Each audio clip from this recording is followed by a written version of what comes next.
Okie dokie. Can you see my screen? Can you hear me? All this stuff.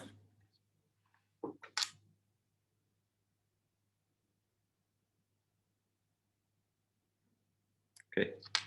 Okay, great. So Christina's saying you can see the screen, you can hear me. Okay, and Iman is also saying the same. Okay, great. Let's start. So today we're going to talk about, go back to lists again, because we haven't covered everything in lists, and I promised you that we'll go back to some, some slides about lists that we haven't covered. So we're going to do this today, and we're going to talk about something very related to lists or very similar. So another data type called tuples. Okay. So what are lists? We said before, right? A list is just right a data type, right? So it's an ordered sequence of elements, basically a list of elements, right, that are ordered, yeah, in a sense, and they are mutable. Meaning what? Meaning I could change them. I could change them, unlike strings, for instance, right? I could change this particular element inside a list. Let's just refresh your memory about lists. So this is the first statement here is defining an empty list. So I'm saying L is now an empty list by doing the square brackets, and then I'm saying, okay, add to the current list, right? So L, append to it the element 1. So basically, now I have L plus equal to 1 means L is equal to the old L, which was empty, plus the new list, which contains of element 1. So now what L will be, it will be just one element, which contains 1. And then I'm saying L is equal to L times 2, so I can do concatenation, right? So successive concatenation. So this one was a regular concatenation. I can, add a list to another list. This is a successive concatenation, very similar to strings. You just duplicate the list. Now, here is the thing where we talk about immutability or mutability, right? So I'm saying change the element at position 1 inside this list to 2. Okay. And now I want to print L. Can you tell me, right? Follow this sequence of statements and tell me, exactly what's going to be displayed on the screen once I hit print L.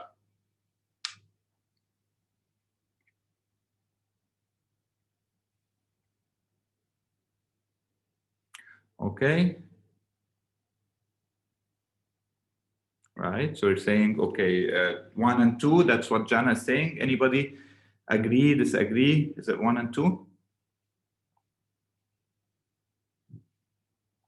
Let's try it. Let's give it a try on the console.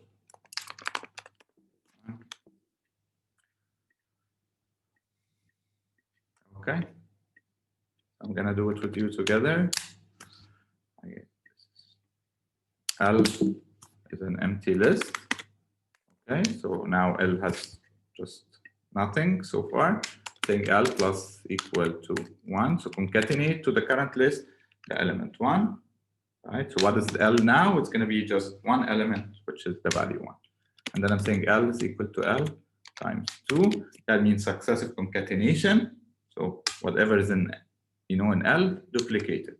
So what do I expect to see in L right now? 1 and 1. And now I'm saying change the element at position 1. So the list has 2 elements, both of them are 1. Change the element at position 1 to be 2.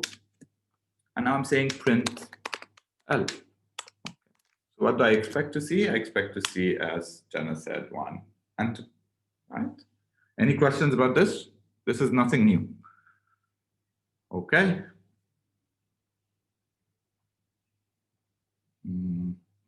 Okie dokie. Now we could also write append. So this is an operation that we have in lists that we append, elements to the end of the list. So you could also say L, plus equal to, a new, like you add a new list. Or if you want to add just one element and you don't want to put it inside a list, you can just use the append operation. Again, it mutates the list. It adds the element at the end. Okay, so I have, right, the original list had 2, 1, 3. So that's my L. And I say append to it 5. That will add 5 at the end. You've done a lot of exercises on this. Okay. There is also extend, which mutates the list with some additional list, right? So you basically have two lists, right? And you extend one with the other, meaning add the elements in this sum list, right, to the end of L. Okay, let's try. So I have L1 is equal to 1, 3, and L2 is equal 4, 5, 6. If I say L1 dot extend by L2, then you're adding the elements of L2 to the end of the elements of L1. That's the extend operation. Of course, you could do it as L1 plus or equal L2, right? That would be exactly the same. Right. But what is the difference between this, what I just said, so extend, and L1 plus L2 directly, not L1 is equal to L1 plus L2. Yeah, so if I just do L1 plus L2 versus L1 dot extend of L2, can anybody tell me what's the difference? We've done this exercise before.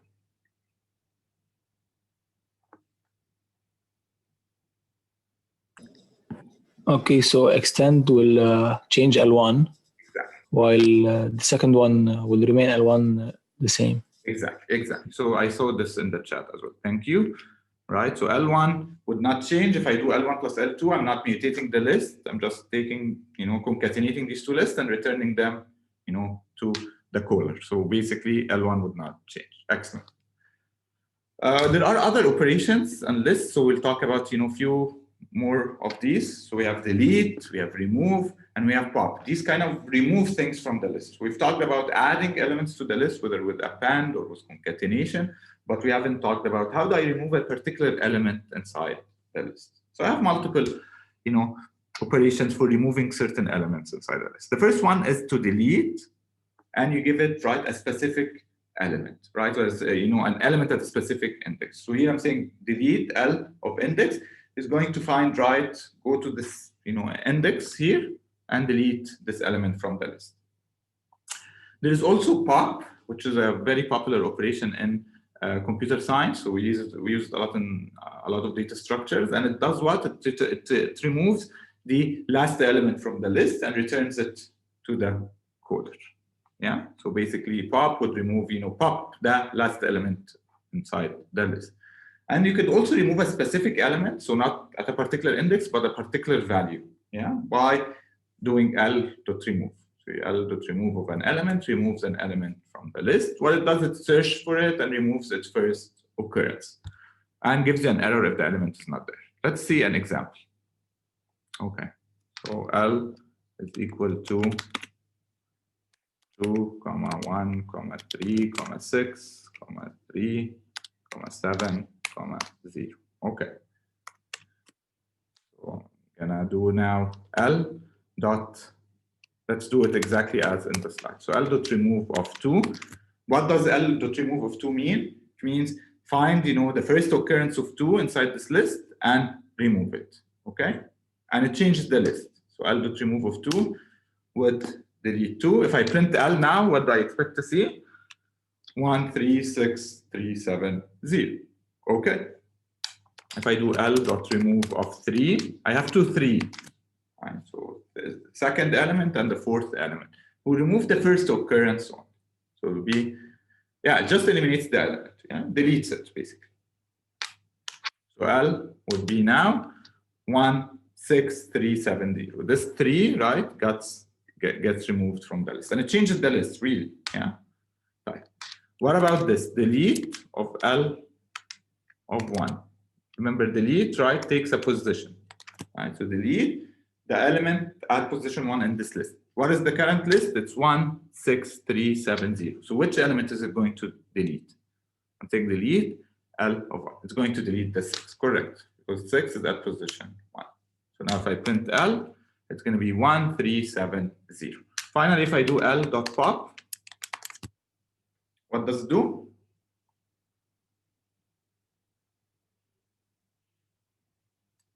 It pops the last element, removes the last element from the list, whatever it is. So what is the last element? Is 0. It's going to pop it and return it back to the caller. That's why I printed 0 here, right? Because this function returns, the last element in the list and removes it from the list. If I print L now, it's going to be just 1, 3, and 7. So you have different ways of removing things. It's up to you, depending on, your logic or what you're trying to do, to use one or the other. Okay? Questions about these? Remember that all of these mutate the list, change the list. Every time you call one of these functions, it's going to change the list. Okay, you don't need to memorize this. You have, the fermentation, and you can always look them up as needed. Questions? Okay.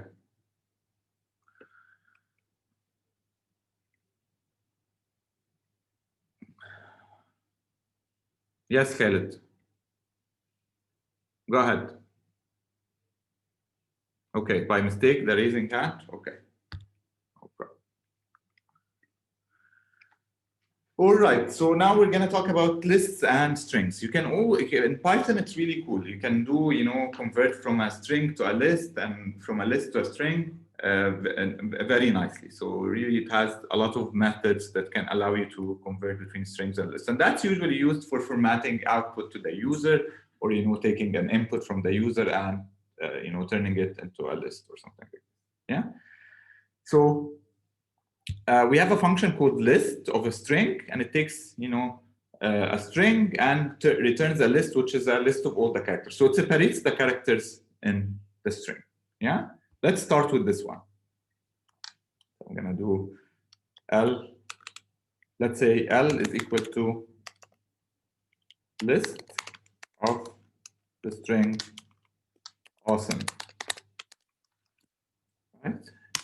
Now, if I look at L, it's just the characters. It's a list of every character inside the string. So if you want to split the characters of a string and put them in a list, you can just use this method list, right? Which basically creates an element for every character, including, of course, special characters.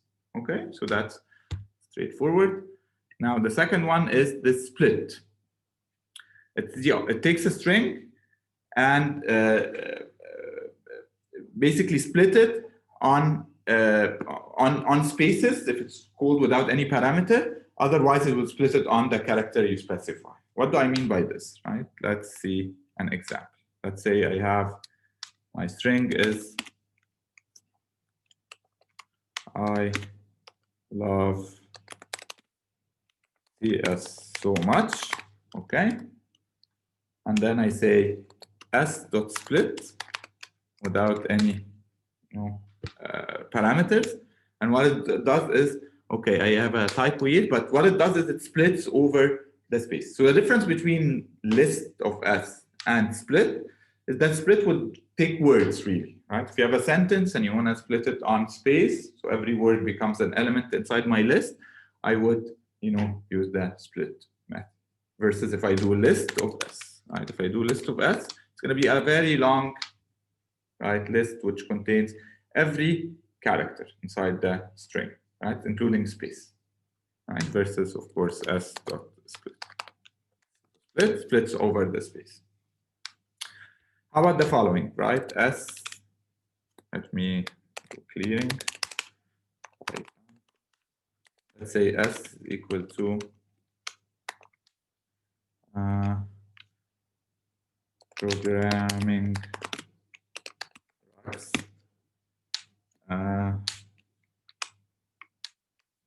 but this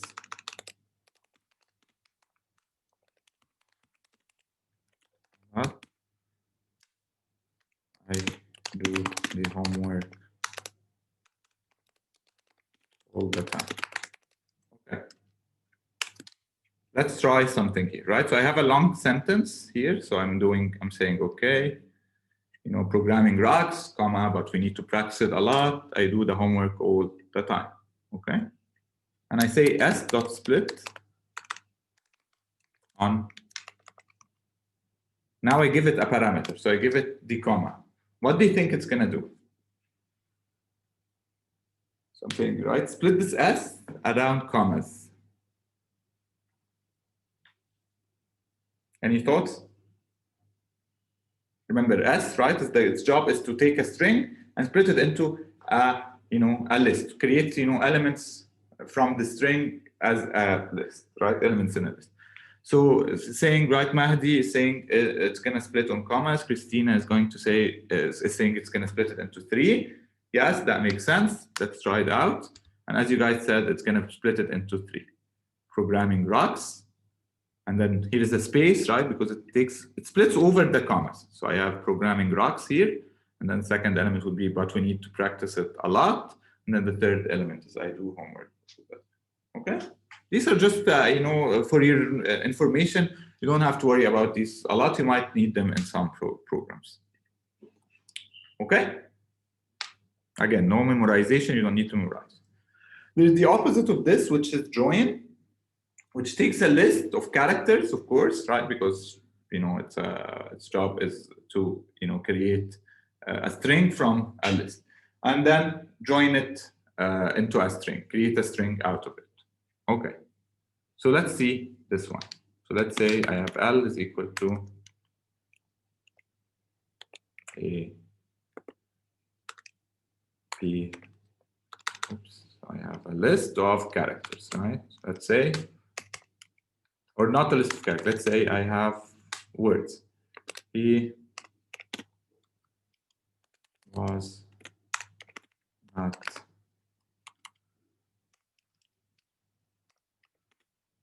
happy. Okay, so it's a list which has 4, words as the elements. Yeah? So element 1 is he, and so on. If I say the following, dot join of L, let's see what happens. So I'm saying, okay, join, right, L into an empty string. And what it does is he was not happy. So it takes whatever elements and concatenates them into a string and returns this to the user. One thing I don't like here is that it has no spaces. Any thoughts how I can add these spaces? So I can have a space between every word. So again, right, what does join do? Just takes whatever the list has and concatenate them. Any thoughts how can I incorporate a space? Gadi is saying yes, absolutely, right? So Gadi is saying do the following, right? Here, do a space. So you're saying, okay, between quotes, I need a space. Join the L around the space. And as Gadi is saying, it gives you he, space, was not happy, right? So basically, whatever you put here inside these quotes will be the character to join the elements in the list based on. So, it concatenated between every element inside the list. Yeah, so it's cool. We might see a program where we use this later on during the lecture, this lecture or next lecture. Yeah, but just know that you can do manipulation between lists and strings very easily in Python. You don't have to write. Of course, you can write your own code, so throw a loop and concatenate in a string. But you could also use these methods. Yeah, so that's one very powerful thing about Python and very cool thing about Python. In fact, a lot of people, there's always almost like a competition of how can you write, the smallest program possible to achieve a task, right? In Python, people like to use one-liners, what they call one-liners, right? So write a really complex thing that you would write it in maybe 5 lines in another programming language, you can always write it in Python in 1 line. There's always, competitions online on how do I write, very short programs in Python to achieve a task. Yeah. Okay. Questions about these? Good. Here's another example. So, I love computer science. So that's my string. If I say list of S, it's going to return every character as one element inside this list, including spaces. So I have I is the first element, second element is space, third is the less than, fourth is 3, and so on. Okay. If I say S.split over the less than, means what? Means, right, find the less than or any less than inside this S. Whatever is before the less than is an element, whatever is after it is another. So here, when I say split on the less than, it got I and space as one element, and 3 CS, 3 space DS as a second element. The join, as we said, it's the opposite, right? So if I say L is 3 characters, A, B, C, and then I join right, with no space, so basically just an empty string dot join of L, that will concatenate all the characters into one string. If I want to add a space or underscore, for instance, I can say underscore join of L. Okay, good. There's a lot more operations on strings, and you can always look them up in documentation. So on the Python documentation, we'll look at a few more. And as we go throughout the course, we might look at many more, and you can look things up as needed as well. And so always try to look at the documentation or web resources. Okay, here are 3 methods that sort a list. Yeah, so we have 3 methods for sorting a list. First of all, what does it mean to sort a list? Anybody can tell me?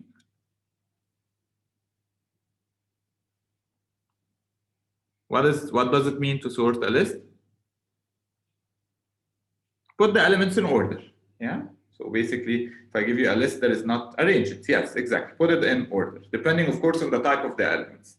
So if the elements were, integers, it would put it from the smallest to the largest. Yeah, arrange it in smallest to largest. If it's characters, it would do it alphabetically. Yeah, or strings will do it alphabetically. Okay. So we have 2 methods called sort and sorted. Both of them takes a list and sort it ascendingly. Reverse the list, so sorted descending. Let's see an example. Let's say I have L is equal to 9, 6, 0, and 5. Okay, so I have this list. If I say sorted of L, okay, what does it give me? It gives me back 0, 5, 6, and 9. Yeah? So it sorts the elements inside this list and return the sorted list. So it sorted them so that 0 appears before 5 because it's smaller, and so on. There's also L.sort, and it doesn't take any parameters. So I'm calling the method of the object L. Yeah. So what does it do? It doesn't return anything. But if I print L now, it's going to be sorted, right? So 0, 5, 6, 9. Finally, if I do L.reverse, what do I expect to see? I expect to see that L now is in the reverse order. 9, 6, 5, and 0. Okay? So 3 different methods for sorting. The first 2 sort in ascending order. The last one sort in descending order. Okay.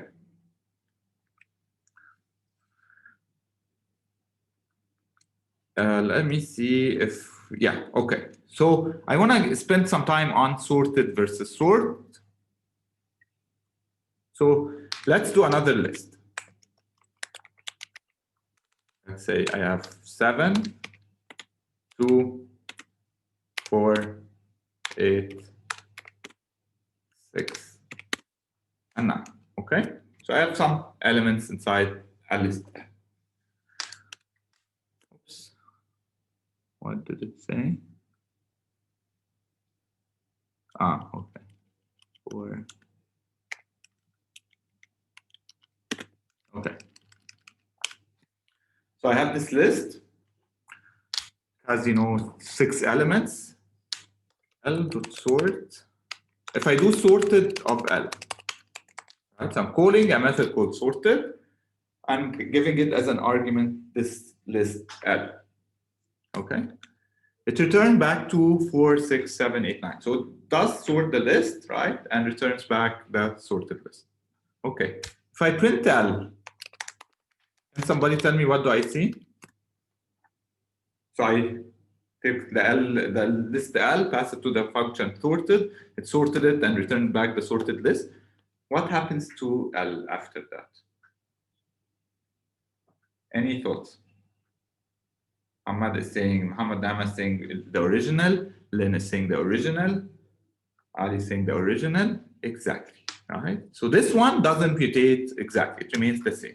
7, 2, 4, 8, 6, 9, perfect, right? It doesn't mutate the list. What about L.sort? If I say L.sort,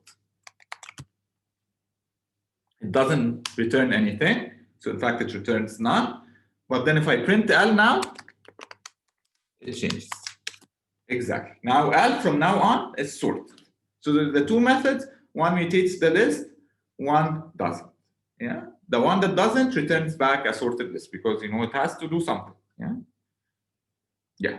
Exactly. Right. Right. And right. So L dot sort mutates, sorted doesn't mutate. And L dot reverse, of course, would mutate.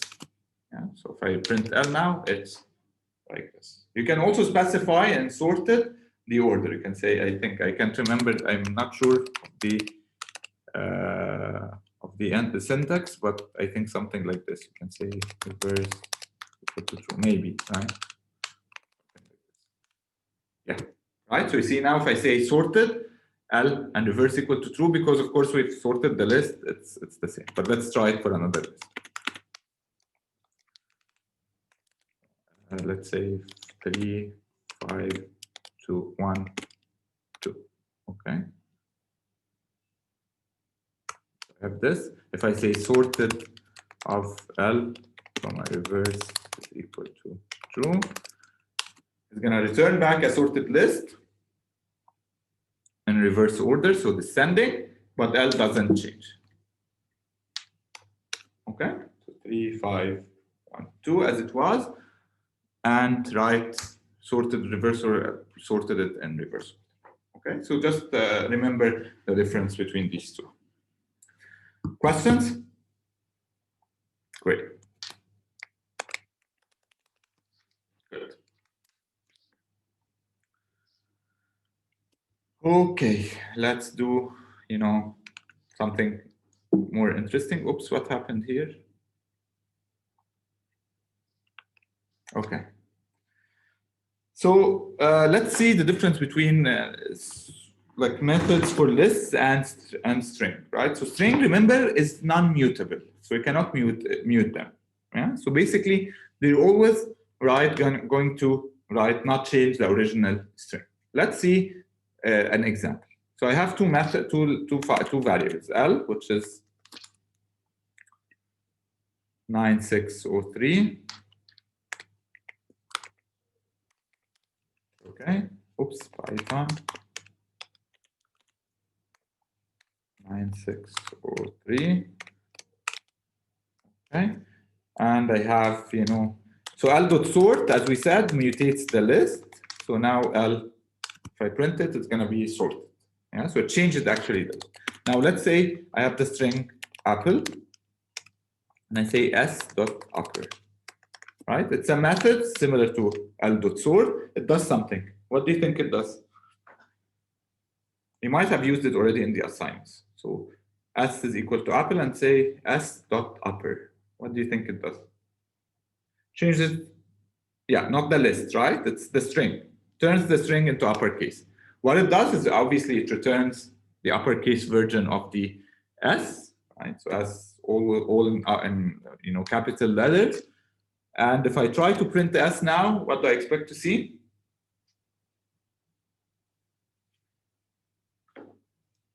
Does s change or not? Remember, strings are not mutable. Mahdi is saying upper, Nabil is saying lower, Adam is saying upper, or maybe he's answering the previous question. But lowercase or uppercase? Original S, okay. Other thoughts? Again, strings are unlike, exactly, it's lowercase. Why? Because strings are not mutable. So basically you cannot change them unless you, assign them again. So I have to say S, for instance, equal S dot up. That would change S. Right? So now S is up. Yeah, so I have to explicitly do it. But for lists, since they're mutable, some methods can actually change. All right? It will not work, right? So if a list has, try it out, but if it has, elements from different types, it will just not work. Yeah, so we can try it, but I imagine that it will not work, right? So 1.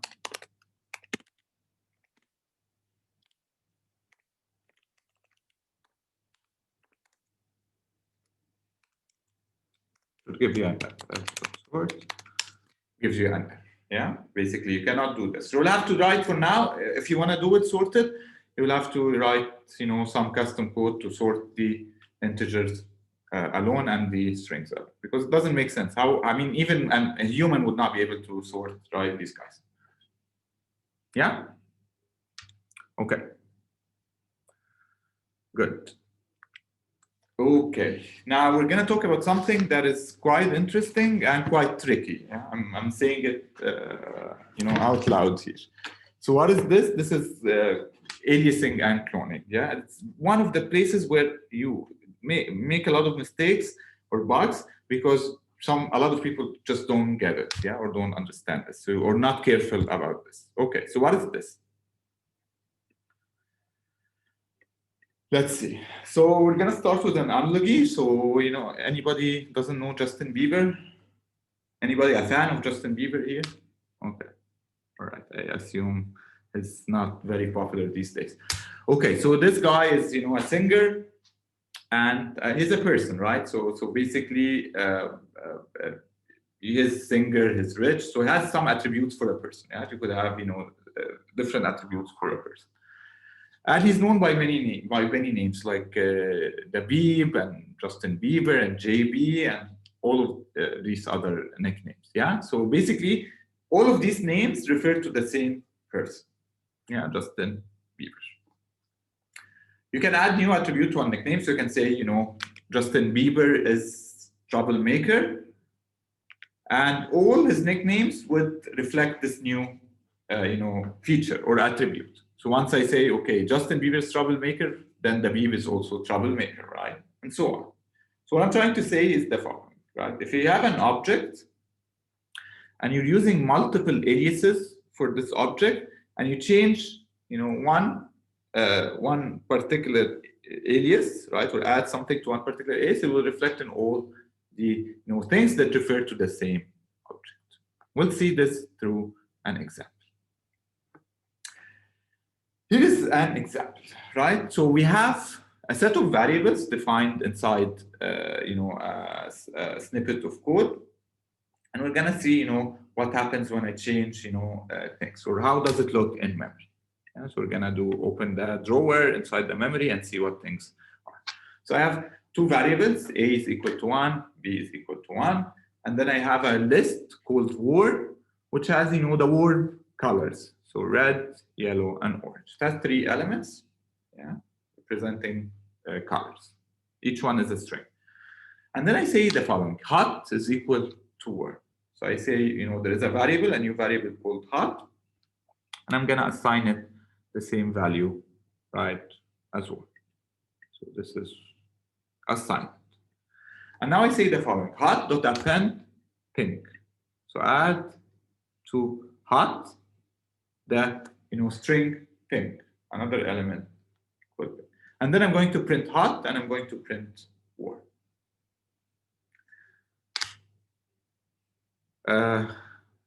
Let's try it out first. So reverse the things, and we'll try it out, and then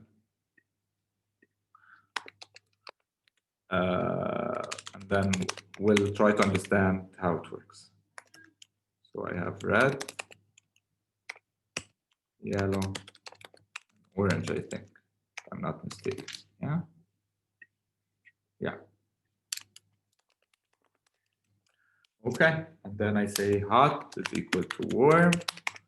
And then I say hot dot append pink. Okay. So far, defined warm, and then equated warm to another variable called hot, and then I append it to hot. Okay, what do you expect to see if I say print hot?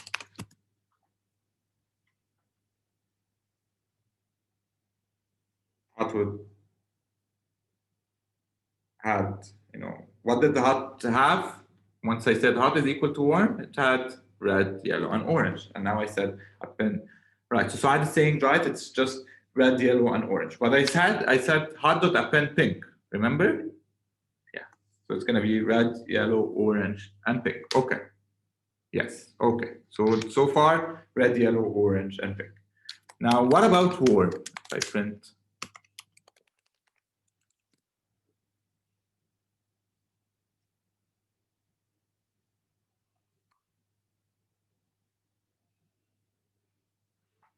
I said warm was these three colors, and then I equated hot to warm. I appended to hot, okay? And then I want to print warm. So Nabil and Lynn is saying it's going to have, and Daniel is saying it's going to have pink. That's absolutely correct, right? Okay, so sorry, I printed the word warm, print the variable warm, and as you guys said, red, yellow, orange, and pink.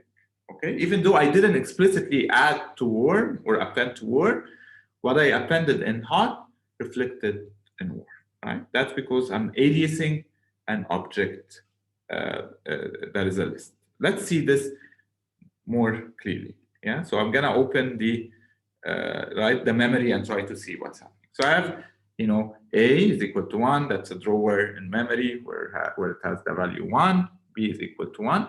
For objects like lists, strings, tuples, as we would see later, even your own objects that you're going to create, this is how things look like in memory. It's a reference, right, to an object. So basically, warm and hot will be variables, right, will be drawers, and inside this, right, there is, a pointer that points somewhere else in memory, yeah, that contains these elements. Okay, so both warm and hot after the statement will point to the same object. So you're not going to repeat the object multiple times. You're going to have one object, right, in memory, or one place in memory where you're storing, these values, red, yellow, and orange, and these two variables point to the same drawer. Yeah? So basically, as if you're adding, right? You have one place in memory, one drawer, and you add two sticky notes. One that says, warm, and another that says hot. So if you change one of these, right? Let's say I want to change hot, add pink to it. I'll look at, the place in the drawer which has the label hot, and it happens to have also the label warm. So it reflects in both of them. Okay. That happens with all objects. Yeah. Anybody still doesn't see it? Questions? Okay. Fine. So that's a problem, right? Sometimes I don't want to do this. I really don't want to do this. So let's see.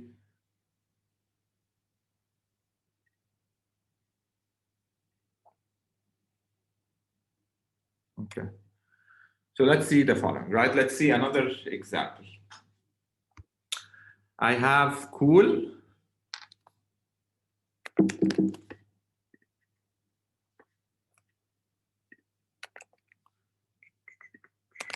Cool is equal to blue, green, I guess, and gray. So it's another list which has three colors. Yeah, okay. All right. And now I'm going to say the following. Chill, cool. Can somebody tell me what does this mean? The statement I just wrote. Chill is equal to cool, this guy. Chill is equal to cool, and then two dots. What does cool of, a dot or a colon mean? Remember slicing? So it's slice, yeah, means all of cool, exactly correct. So it means slice, right, cool, right, the list cool from the beginning to the end, because I haven't specified indices. So take a copy basically of cool.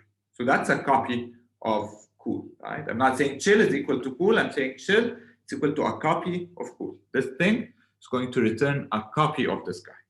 Yeah, great. Now I say chill dot append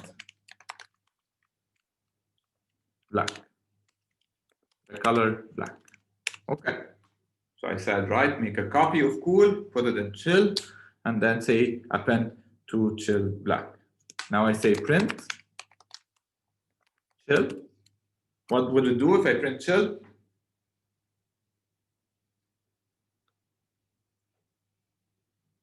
Chill will have black, okay. That's what Mahdi is saying. That's straightforward. So we have blue, green, gray, and black. What about print of cool? But cool will not. Yeah, exactly. Right. So cool will remain the same. Why? Because here the only difference I made is I said instead of chill is equal to cool, it's copy of cool. And the point of all of this is the following, right? So let me show you just in the memory how it looks like. Here is cool, right? It's going to be a pointer to, or a drawer that contains these three colors, and it has the sticky note. Since I'm saying chill is equal to copy of cool, I have to get a new drawer, make a copy of, of these elements and put them there inside this drawer, and, add the sticky note chill, right? So basically it's a copy, so another object in memory, yeah, and a reference to it, completely different. If I have said chill is equal to cool directly, it would have pointed like this, right? So if I had, done annotate, right? If I have said here, right, just like this, chill is equal to cool, this would have been like that, right? And this object would not have existed. Right? And any change I do in one of them, cool or chill, would reflect in the other. But here I'm doing a copy. Okay. Where's my mouse?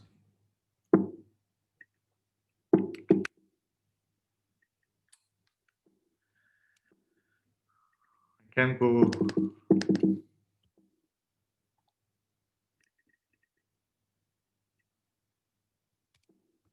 1 second, I lost my mouse. I can, yeah. How do I?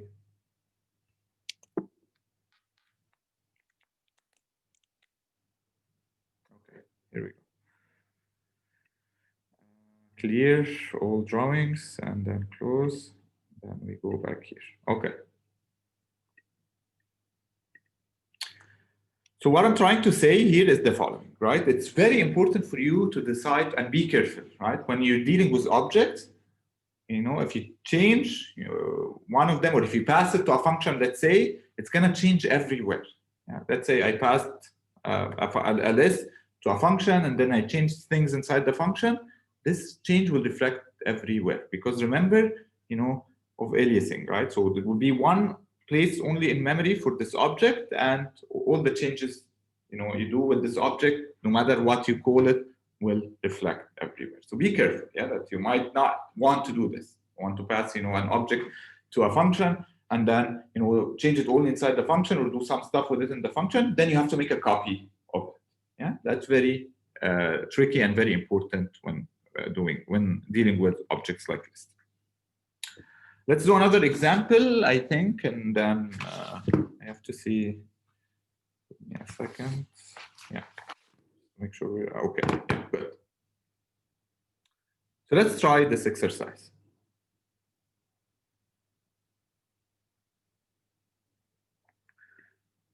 Right. So remember that sort mutates the list, and sorted doesn't mutate it. Yeah.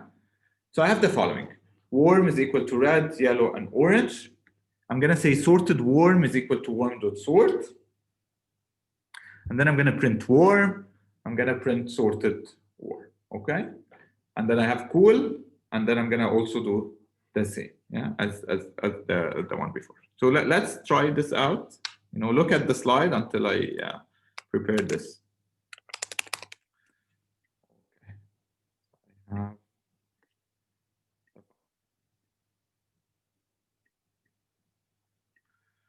I have warm equal to red, yellow, orange. Okay, sorted warm. So I defined a new variable called sorted warm, and it's equal to warm.sort. Okay. Then I'm saying print warm. Can somebody tell me what it's going to print? I have defined warm. I've said sorted warm is equal to warm.sort. So call the method sort, right? And then I want to print warm. What will happen to warm? Remember that sort mutates the list, yeah?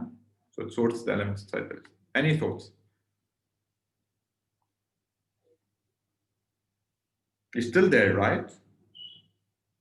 Be sorted in alphabetical order. Okay, so what is the first letter?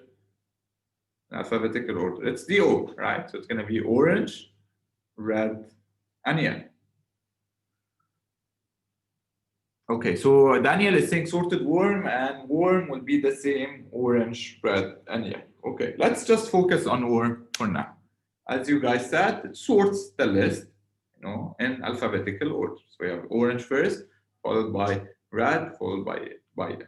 Okay, and that's because I'm calling this worm.sort method, which mutates the list. Print sorted worm. I'm curious to hear if everybody agrees with Daniel that it's going to be exactly the same. We'll give the same. Maddie's saying we'll give the same. Okay, I want to hear from other people as well.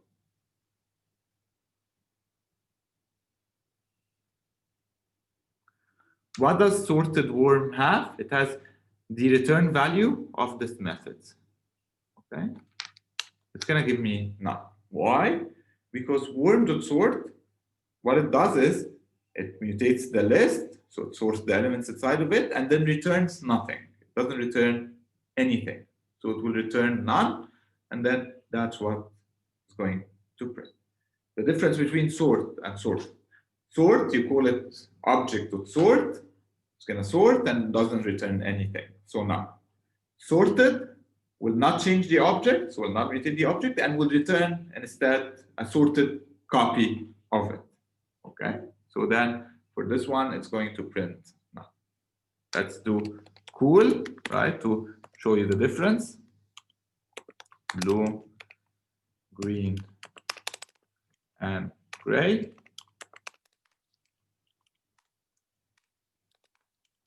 Okay, and then sorted cool now is equal to, instead of cool.sort, I'm going to say sorted of cool. Okay, what does this do? It takes, cool, sorted, and like creates a copy of it, sorted, and returns back this sorted copy. So there is a difference between the two. So print cool is going to print blue, green, gray, so it didn't sort, because again, it doesn't mutate the list. But sorted cool now, if I print it,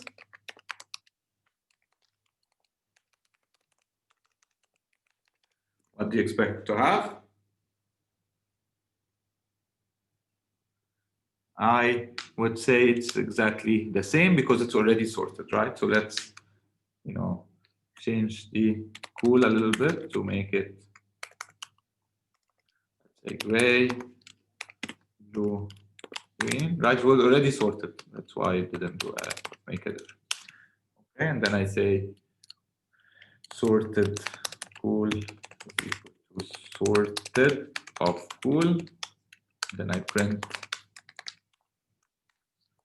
sorted cool. Now it's gonna, print them in correct order. So blue, green, and gray. But cool itself would not change because I'm not mutating this. It's gray, blue, and green. Okay, I'll stop here. I want you to do the following. When you're reviewing these slides again, please do these exercises that we've done on the console today. All of them, yeah? Try them out and try to guess what is the output and see if you get it correct or not. You can change things a little bit and try to play, with different examples and see whether you can guess the right answer or not. And if you can, try to understand why it's doing or behaving this way. This is really important. It's a good practice, yeah?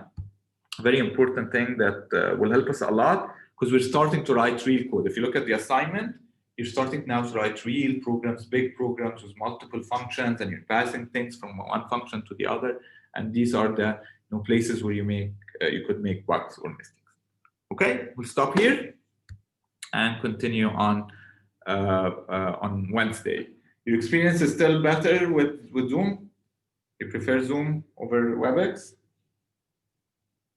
Okay, great. We'll continue here. All right. See you all on Wednesday.